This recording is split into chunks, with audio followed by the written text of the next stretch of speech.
नमस्कार, welcome to career 247। मैं हूं प्रशांत धवन। भारत ने पाकिस्तान के 3 एयरबेसेस डिस्ट्रॉय कर दिए हैं और अब हम पहली बार देख रहे हैं कि पाकिस्तान के पूर्व एयर मार्शल ये खुलकर कह रहे हैं कि जो आज के समय हुआ है बहुत ज़्यादा कंसर्निंग है। भारत को हम नहीं हरा पाएंगे, हमें यूएसए की हेल्प चाहिए, यूएस आके ही हमको बचाएगा। ये वीडियो सामने आ चुकी है। अगेन ये अभी मैं आपको दिखाऊंगा। ये वीडियो, ये कोई आम आदमी नहीं बोल रहा, पाकिस्तान का पूर्व एयर मार्शल खुलकर एक्सेप्ट कर रहा है जो उसने देखा है, जिस तरीके से इंडिया के फाइटर जेट्स आए, जो करनारा करके चले गए। यह पाकिस्तान के फॉर्मर जनरल्स, इनके ऑफिसर्स खुल के मान रहे हैं कि बहुत ज्यादा खराब हालत में है आज के समय पाकिस्तान। नाउ ये है आपके सामने पाकिस्तान का retired air marshal Masood Akhtar. एक हफ्ते पहले इंडिया के अगेंस्ट बहुत ज़रा बोल रहा था, कह रहा था कि जी इंडिया की एयरफोर्स ये नहीं कर पाएगी, इंडिया उतना स्ट्रांग नहीं है, ये वो। हफ्ते भर में कई पाकिस्तानियों का जो घमंड या इल्यूजन जो भी इनके दिमाग में था ना, अच्छे से टूट चुका है। याद करना, हफ्ते भर पहले ये लोग मीम्स बना रहे थे कि इंडिया अटैक करेगा, क्या अटैक करेगा। अब ये लोग रियलिटी को फेस कर रहे हैं। पाकिस्तान का रिटायर्ड एयर मार्शल क्या कह रहा है? Leadership's job is to look into the future. जी। आज जो हुआ है, this should rattle all of us. ये बड़ा मुश्किल वक्त आ गया है। इसने बोला यहां पर कि आज जो हुआ है ना, it should rattle all of us. जैसे भारत आया, एयर बेसिस पर बॉम्बिंग करी, एयरक्राफ्ट डिस्ट्रॉय कर दिए, जो रनवे है वो डिस्ट्रॉय कर दिया। कुछ पाकिस्तान का एयर डिफेंस सिस्टम ऐसे लग रहा था है ही नहीं। यहां पे खुलकर पूर्व एयर मार्शल कह रहे हैं पाकिस्तानी शुड बी रैटल्ड कि ये हो क्या गया हमारे साथ। इसका हमारे पास एज ऑफ नाउ कोई जवाब नहीं है। और मेरे ख्याल में तो सूरत हाल परेशान से परेशान कुन होती जा रही है, बिकॉज डी एस्केलेशन नहीं होने वाली इस तरह से जब तक कि अमेरिका प्रेशर नहीं डालेगा। अब आपको मेरी वो पुरानी वीडियो याद आ रही होगी जब मैंने बताया था कि जेडी वैंस ने हाथ पीछे कर लिया। उसने साफ साफ बोल दिया है कि this is none of our business. हम बीच बीच में थोड़ा बोलते रहेंगे, डी एस्केलेट कर लो, ज़्यादा मत लड़ो, मगर पिछली बार की तरह पाकिस्तान को बचाने के लिए अब हम नहीं आने वाले। और यही बात सबसे ज़्यादा आप इमेजिन नहीं कर सकते। जेडी वैंस की स्टेटमेंट ना हमको लगी होगी जो भी है बोल रहा होगा कुछ, हमें क्या। पाकिस्तानी इसके लिए दैट वाज अ शॉक, क्योंकि इससे पहले जब भी पाकिस्तान फंस गया था इंडिया के साथ बहुत ज़रा एक खराब वॉर में, यूएस ने लिटरली पाकिस्तान को बेल आउट करवाया है। इस बार यहाँ पे एयर मार्शल भी कह रहा है यूएस आके ही बचाएगा, नहीं तो और तो हम नहीं बचने वाले। ये जो पार्ट है फिर से सुनिए। एस्केलेशन नहीं होने वाली इस तरह से जब तक कि अमेरिका प्रेशर नहीं डालेगा। और याद रखिए, 4 दफा इंडिया ने आप पे पूरा अटैक करने का प्लान बना लिया था, और उसकी 16 लाख की आर्मी है, आपके पास 6 लाख है। नो अमाउंट ऑफ जज्बा विल सेव अस। और डिप्लोमेसी जो अरब कर रहे हैं और ईरान कर रहे हैं, इंडिया उसको मान नहीं रहा। बहुत बड़ी स्टेटमेंट है कि जो भी डिप्लोमेसी, अभी न्यूज़ आई थी कि जी सऊदी अरेबिया का डिप्लोमेट आए हैं, कोशिश कर रहे हैं कि बातचीत हो जाए। इंडिया ने बिल्कुल भी सुनी नहीं है सऊदी अरेबिया के डिप्लोमेट की, ईरान की तो बिल्कुल ही नहीं सुनी। अभी न्यूज़ ये आई है कि ईरान का जो फतेह मिसाइल है वही पाकिस्तान ने यूज़ किया था दिल्ली को अटैक करने के लिए, हम ईरान की सुनेंगे? तो खैर ये भी यहाँ पे एडमिट कर रहा है कि जो डिप्लोमेसी करने की कोशिश की जा रही है ऑर्गेनाइजेशन ऑफ इस्लामिक कोऑपरेशन के बाकी देशों द्वारा, वो काम नहीं आ रही।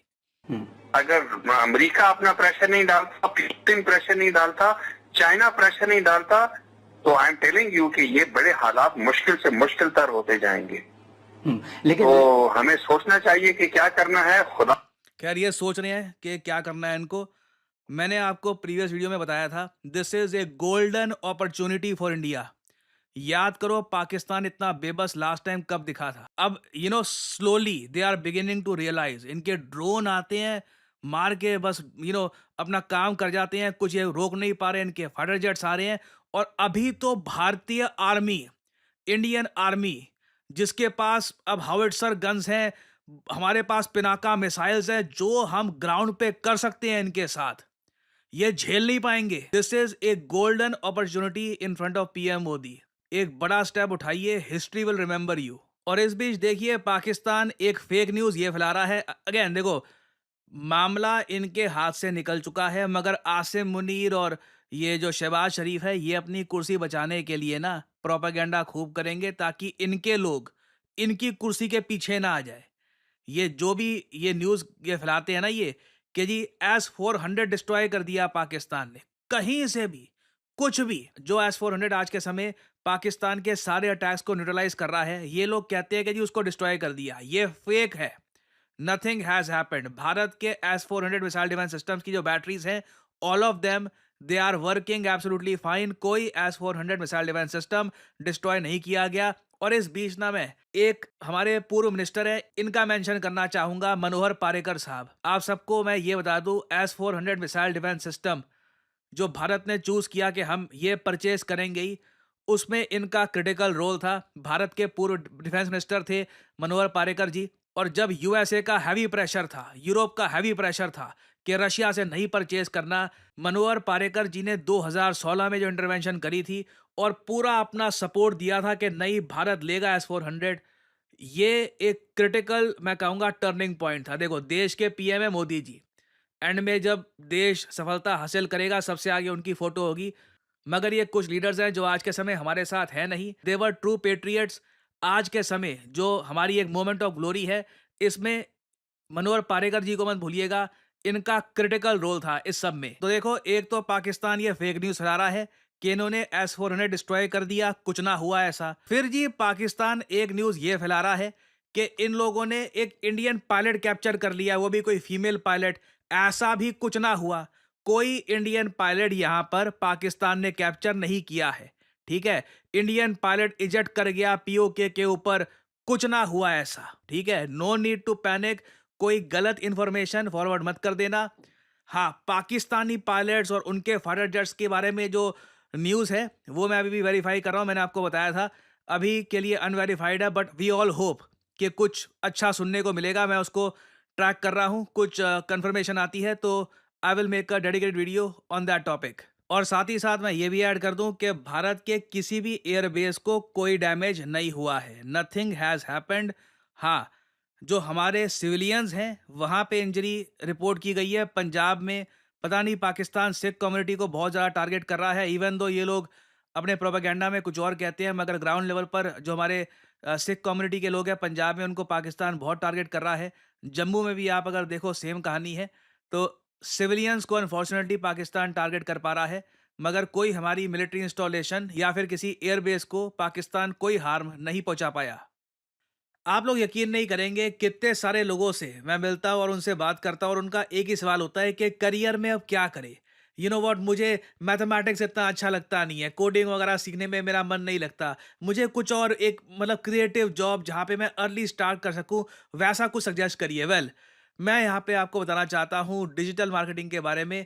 डिजिटल मार्केटिंग के अंडर आपका करियर कैसा हो, इस फील्ड के अंडर आप बन सकते हैं डिजिटल मार्केटिंग असिस्टेंट, आप बन सकते हैं एक एसईओ राइटर, आप बन सकते हैं सोशल मीडिया स्पेशलिस्ट, आप बन सकते हैं एक एसईओ मैनेजर, एक कंटेंट मैनेजर। डिजिटल मार्केटिंग के अंडर आपको जॉब मिल सकती है वेरियस सेक्टर्स में, और ये जॉब्स लगातार बढ़ती जा रही हैं। एंड सिमिलरली आप देखोगे डिजिटल मार्केटिंग के जो कोर्सेज हैं, ये भी दुनिया भर में, चाहे यूएस हो, यूरोप हो, हर जगह ये कोर्सेज बढ़ते जा रहे हैं। और आप एक बात नोट करिएगा, ज़्यादातर जो ये कोर्सेज हैं बहुत ज़्यादा महंगे होंगे, सिर्फ इंग्लिश लैंग्वेज में होंगे, और ये कोर्सेज बहुत छोटे होते हैं। 2-3 महीनों में ना हो गया कोर्स हो गया आपका, आपको बस आगे भेज दिया जाएगा। जबकि करियर 247 आपके लिए लेके आया है एक state of the art digital marketing course, जहां पे आपको मिलती है द बेस्ट फैकल्टी। आप लोग ऐसे प्रोजेक्ट्स पे काम करेंगे जिससे आपको मिलेगा जेन्युइन एक्सपीरियंस, आपको जॉब ढूंढने में भी हेल्प करेगा करियर 247, और एक प्रॉपर करियर गाइडेंस भी आपको मिलेगी हमारे कोर्स में। लैंग्वेज होगी इंग्लिश। कोर्स की जो वैलिडिटी है ये 1 साल की होगी। वैसे आपका कोर्स 6 महीने में खत्म हो जाएगा, आपको मिलेगा एक सर्टिफिकेट, और आप स्टार्ट कर सकते हैं अपनी journey in the world of digital marketing. आप अगर 18-19 साल के भी हैं, ग्रेजुएशन नहीं करी, तब भी you can begin your journey as a digital marketing assistant, और धीरे धीरे एक्सपीरियंस गेन करके आप अपनी लाइफ में आगे बढ़ सकते हैं। सो एनरोल करने के लिए आपको करना क्या है, सिंपली जाइए इस वीडियो के कमेंट सेक्शन में, पिन्ड कमेंट में आपको मिल जाएगा ये link, start your digital marketing journey now. और यहाँ पे आपको करना है इस लिंक पर क्लिक। आपके सामने खुल जाएगा ये पेज। इधर अपना नाम, ईमेल आईडी, फोन नंबर और ऑब्वियसली डिस्काउंट कोड यहाँ पे डाल देना PD10, ताकि जो प्राइस है इस कोर्स का इससे बहुत ज्यादा कम प्राइस में आपको ये कोर्स मिले। अगर आप कोड डालना भूल जाओगे तो प्राइसेस आपको काफी इंक्रीज मिलेंगे यहाँ पर। So always enter the code PD10 and simply apply. That's all I am saying, simply apply. Career 247 की तरफ से कंसल्टेंट आपको कॉल करेंगे, आप बात कर सकते हैं, जानकारी और ज्यादा प्राप्त कर सकते हैं और आप स्टार्ट कर सकते हैं अपनी journey in the world of digital marketing. और याद रखिएगा, this is not just digital marketing, this is digital marketing with generative AI। So इसी नोट के साथ यह है वीडियो का अंत। Thank you for listening and as I always say, may the gods watch over you.